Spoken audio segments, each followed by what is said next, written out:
Welcome back. The last concept video reviewed the disk method for you, and this video is an extension towards the washer method. If you don't fully grasp the disk method, I recommend that you go back and review it because the washer method relies on the disk method. I'll use an example to explain what the washer method is, and then I'll break it down for you. Suppose we wanted to compute the volume of a solid formed by revolving the region bounded by y equals the square root of x and y equals x squared around the x-axis. Here's how we do it. Upon graphing the two curves, notice the gap between x squared and the axis of revolution. When we revolve this region, we should see an empty space, making the solid hollow. Here's the image of the revolution to prove it.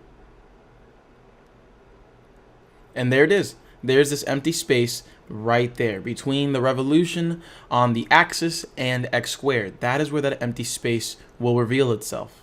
And so the question is, how can we set up an equation for the volume? Here's what your textbook might say. Your textbook might represent this integral or this volume as an integral from 0 to 1 or a to b, our lower and upper bounds.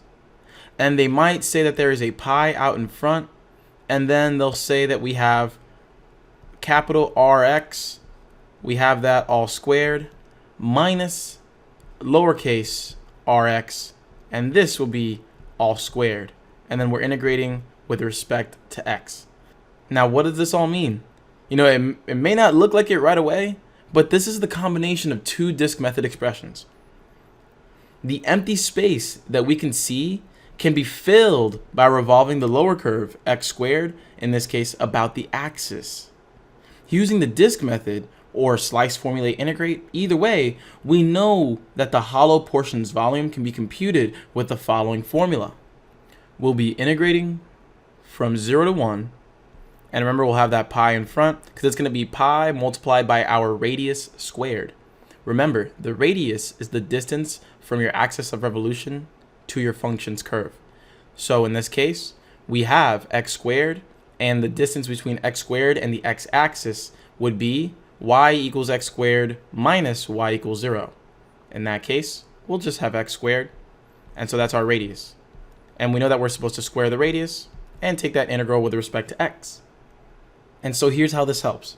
If we were to compute the volume of the solid as if that hollow portion was filled in, so let's assume it's just one giant solid, and then we were to subtract the volume of the empty space, we'd then receive the correct volume.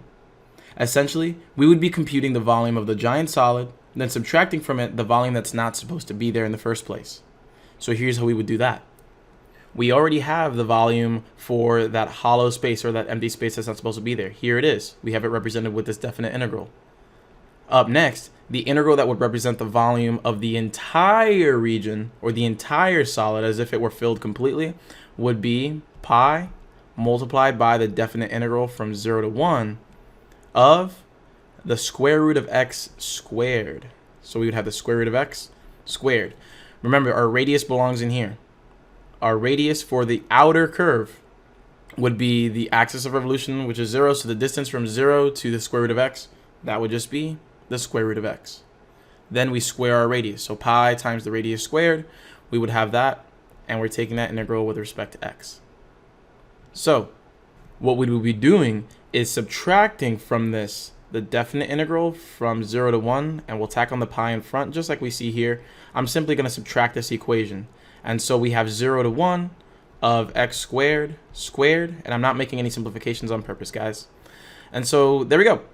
Now we can go ahead and simplify this one more time to receive our finalized equation because we have a pi in both of these. So what I'm going to do is go ahead and factor out a pi. Up next, we should notice that we are taking the integral with the same bounds with respect to the same variable.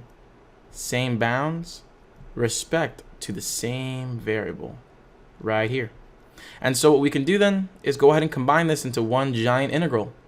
And so we can have the definite integral from 0 to 1, and then we'll have this square root of x all squared minus x squared all squared. And I'm going to go ahead and place this in brackets, complete that 2 right there, and then we're integrating with respect to x.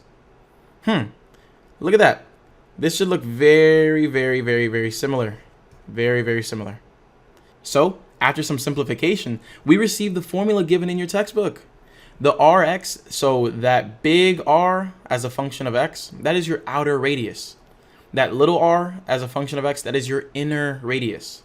As a reminder, your radius is the distance from your axis of revolution to your curve. It won't always be your function minus 0 because your axis won't always be y equals 0 or the x-axis. We want to be very, very careful about that. It's more important that you know how to set up your integrals for volumes than memorizing the formula, plain and simple. This is because you'll know what you're doing right from the beginning, and then you'll be able to use the right formula instantly if you know how to set it up. So try tackling this problem, finish it off for me, and then check out our first example video to see if you've gotten it right.